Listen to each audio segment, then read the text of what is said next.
Okay. Hi, I'm Henry, and this is Lindsay and Ashlyn and Demi, and we're interviewing Hunter Poole for the Dr. Rapert's Where Are They Now podcast.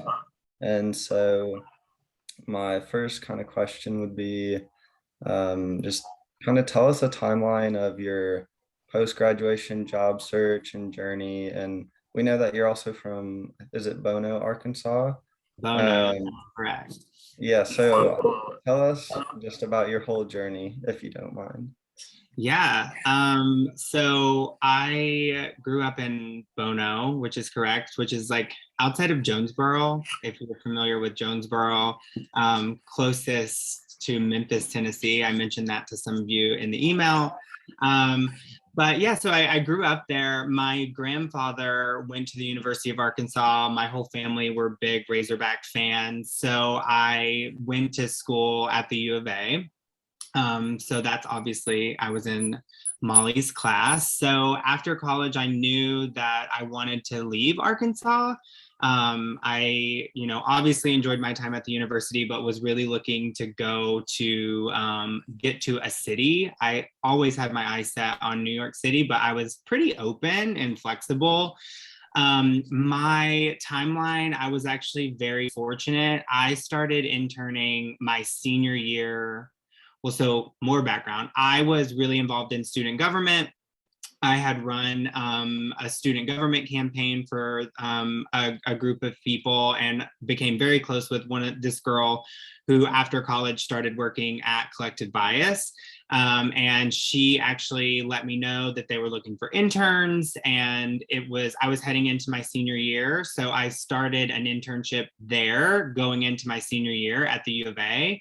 And that actually turned into a full-time job. So while I did do a lot of interviewing and I did go through, some of the processes, especially with like the campus recruiting and things of that nature, I was very fortunate that I had an awesome internship with an awesome company. And it turned into a full-time job. So I was working with them, and they had offices in Chicago and New York that were just opening and kind of growing.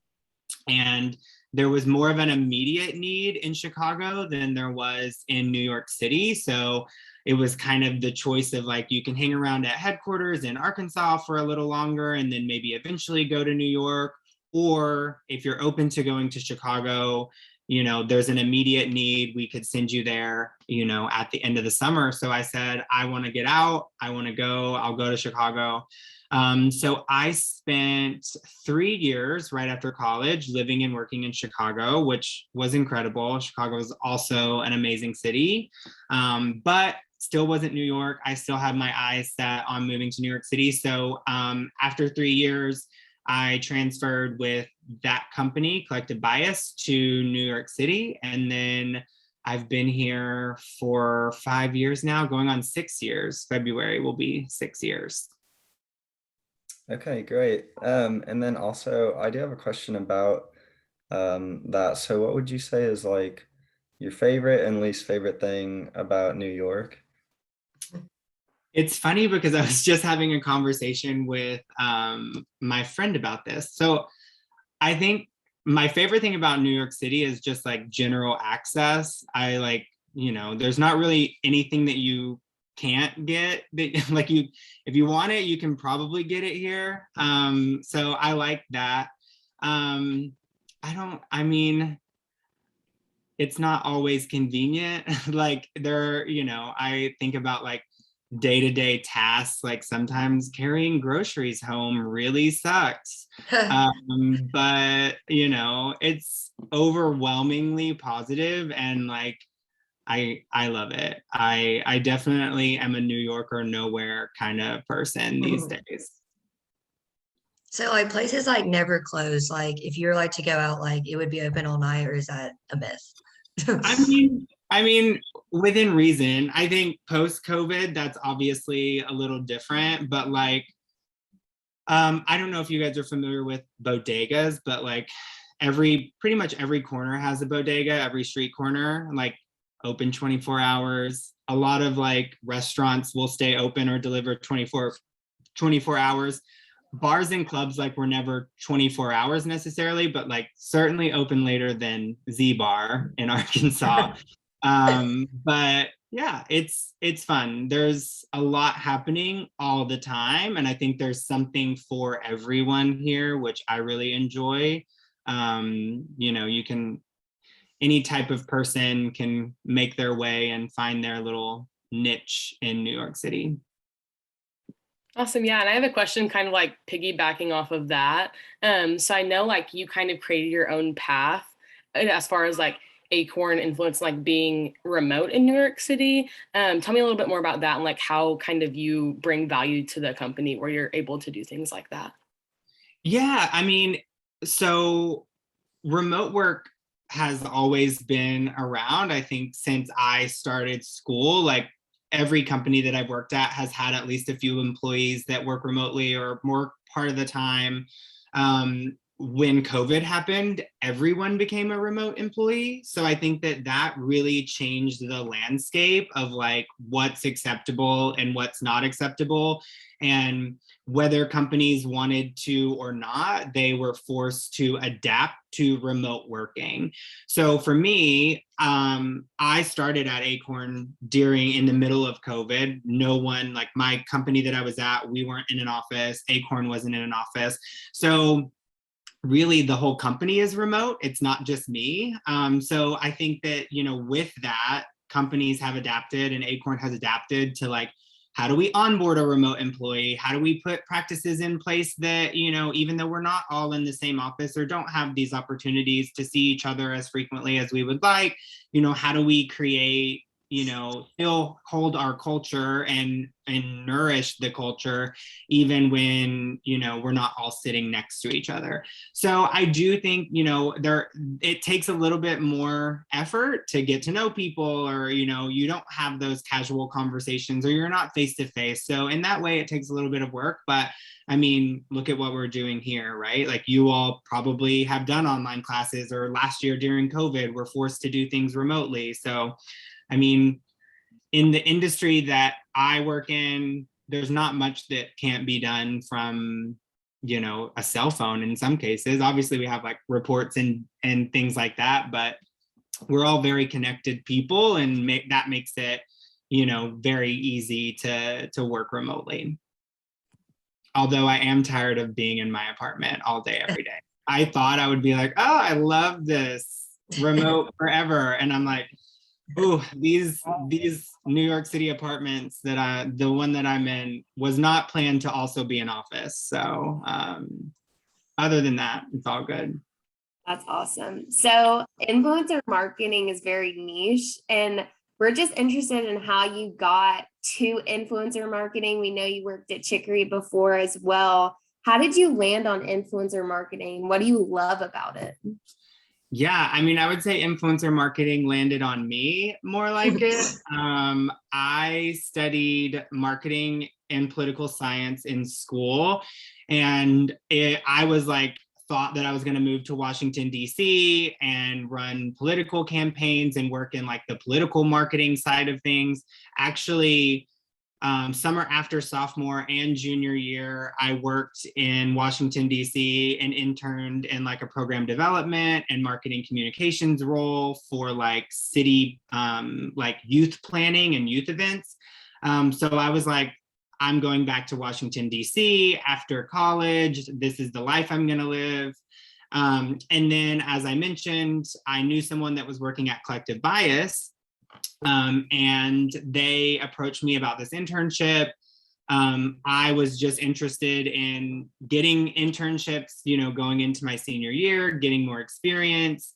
And I kind of fell into this. Collective Bias was very much in early stages when I was working there or starting there. So it was very much that like tech startup culture that you see on TV. It's like, it's very different than what my idea of like working in the business world was prior to working there. Coworkers felt more like family. There were dogs in the office. There were regular happy hours. Like I really just was like, okay, I like this. This is a lot of fun. And obviously, like, influencer social, I was consuming on those platforms. I'm still consuming on those platforms. I have influencers that I follow. I like to think that I'm one, not really. I try to play pretend like that sometimes, but no one's following me. But you know, so in the beginning, it kind of fell into my lap, and I, you know, really loved what Collective Bias was doing. I loved the startup life. I loved kind of, you know, being in that world, especially like I was a senior in college. So I felt like so adult. It felt so cool. And then I just kind of stayed on that path. Like once it's what I know, I'm comfortable in it. It's like speaking another language to me. I worked at Mashable for a while, which isn't necessarily influencer, but Mashable itself is a publisher with great influence, great readership. Chicory was the same. Like it wasn't necessarily influencer marketing directly, but Chicory leveraged influencer content for their media platform. So it's just kind of all been in this world that I've like, you know, built my relationships in. I've built my, you know, my experience within it. So it feels like home in a sense, just because I've been doing it for so long. But I wouldn't say that I necessarily sought it out. Like I said, like if you asked me going into senior year, I was like, I'm going to DC. And then all of a sudden I was in Chicago and working in media and not politics. Well, that's awesome. What would you say like you're most proud of that you've accomplished? So obviously there's a lot. You know, it's funny. I read this question when you sent it to me, and I was like, "Is an acceptable answer that I've become friends with a Real Housewife of Salt Lake City?" Absolutely acceptable. Absolutely. I think that's my most proud accomplishment. Heather Gay, if you're somehow on LinkedIn listening to this interview, I'm shouting you out. But I don't know. I mean, I obviously like I am very proud of, you know, my career and the people that I've been able to work with and things of that nature. But I think really just like staying true to myself and what I want. And I've created a really great community of family here in New York City. I feel like I have a great professional family that allows me to be authentically me at work and at home. So I think that's probably it. I don't think there's one, you know, career accomplishment or like, I think really it all comes down to like, you know, staying true to yourself and being able to be authentic, you know, at work and at home. We follow your Instagram, and we saw that I saw that you're friends with her, and I kind of fangirled for a moment. So that's an impressive quality. Talk about influencer. Like we started chatting. I like started like chatting with her on Instagram, and when the show aired, I was like, I stan this woman. She is amazing. And then we just chatted back and forth. And then I was turning 30. I couldn't really do a big thing for my 30th like I wanted to.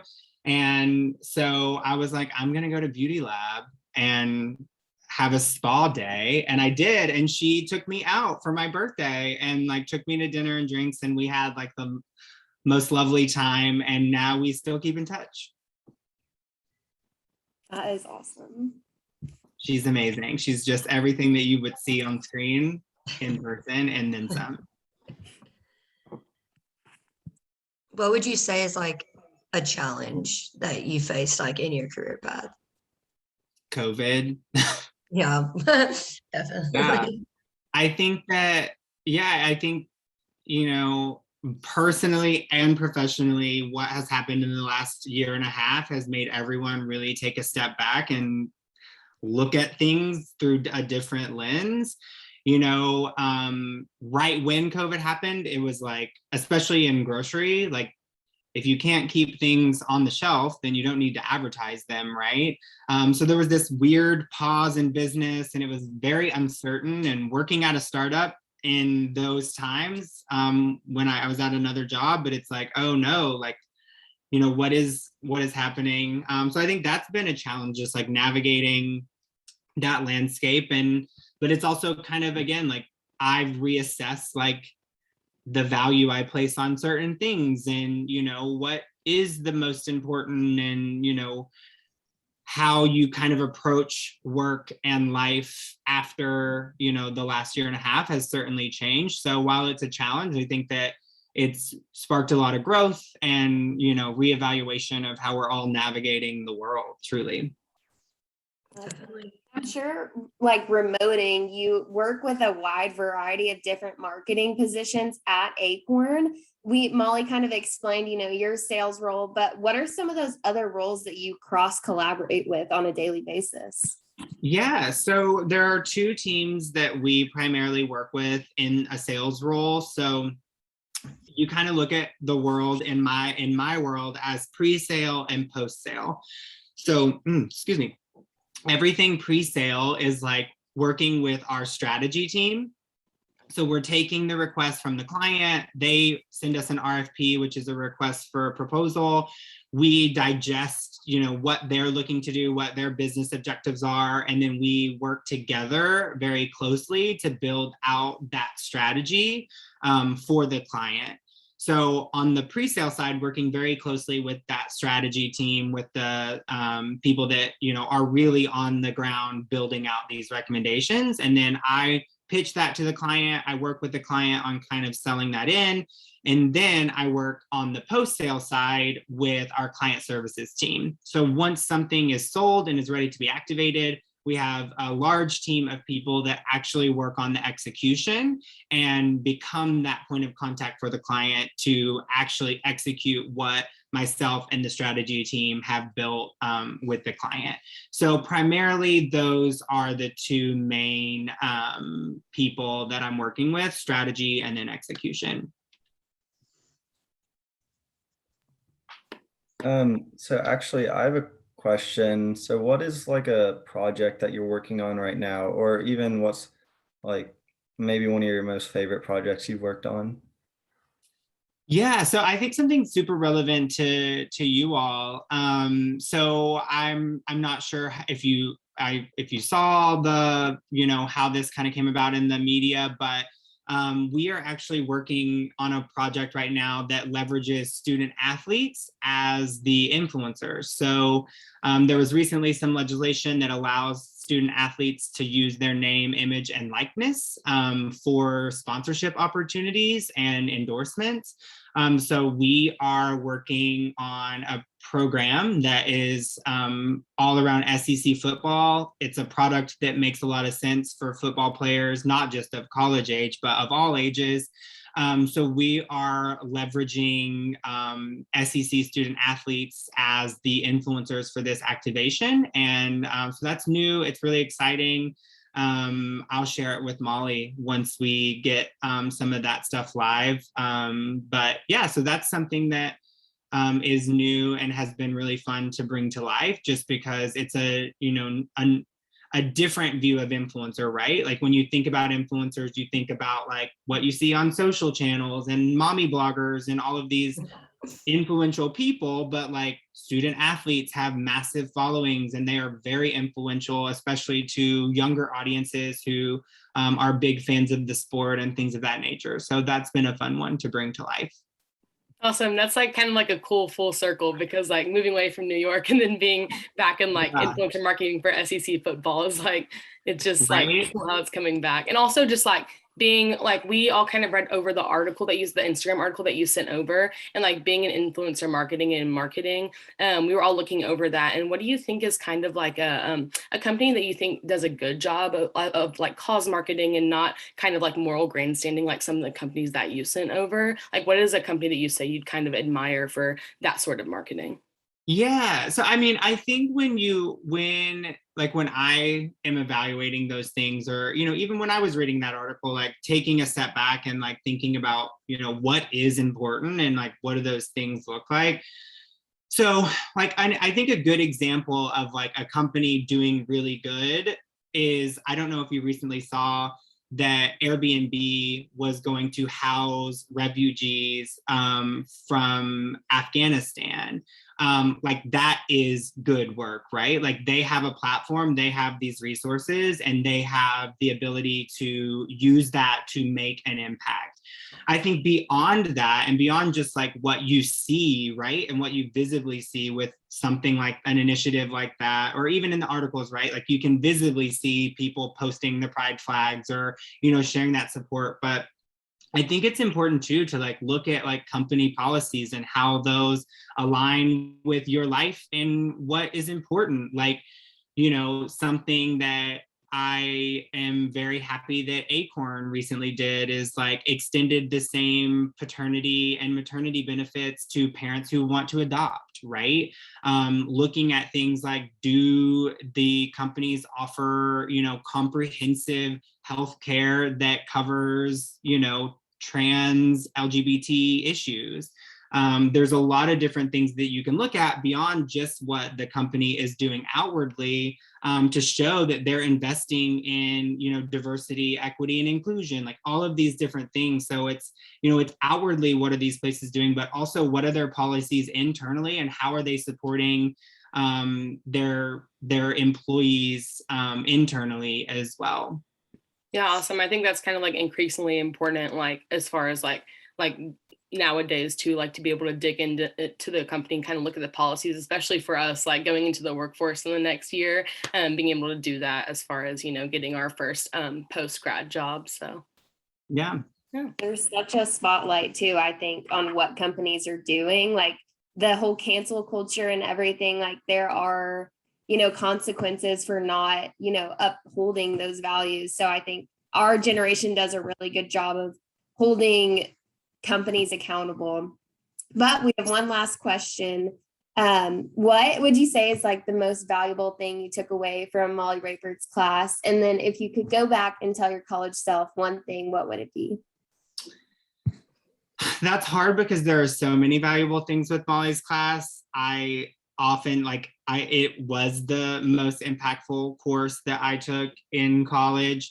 I think just like realizing that what Molly is doing for you all and how she is structuring her class and how she's teaching it is like giving you the most exposure to what the workforce is going to be like and what is happening in the industry beyond anything else. So just like knowing that it is like you're going to leave her class and be like, oh, wow, like had it not been for that, like maybe I wouldn't have known this or whatever. So there is a competitive advantage.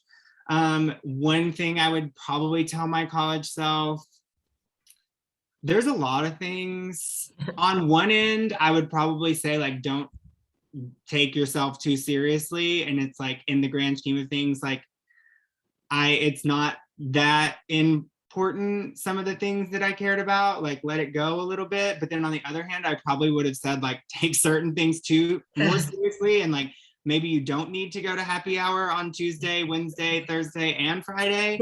I don't know. I think it's all part of the journey, really. So any advice that I can give to myself, like it was an important, like whatever happened in college was part of the journey. So they got me here. So yeah. I love that. Great advice. Definitely need to take that. Well, Hunter, we cannot thank you enough for taking the time to just sit with us and let us pick your brain a little bit. You have such an awesome job and an awesome journey. Molly's done a great job of hyping us up for this. Yeah, we're definitely so excited that we got to land on you. But we wish you the best of luck in your, you know, continual journey and your new role at Acorn. But thank you so much for helping us out and being involved. Yeah, of course. This was a lot of fun for me as well. So I wish you all the best. If I can ever help in any way, you all have my email, so shoot me a note. And yeah, enjoy college, the remaining parts. I guess this is, it's first semester senior year? yes. Okay. Already going by so fast. Mhm. Yeah. Well, it's going to go by even faster, so take advantage. Yes. Well, thank you so much. We really Yes, appreciate thank you it. again. Thank you. Yeah, y'all have a good day. You too. Yeah, you too. Bye. Bye.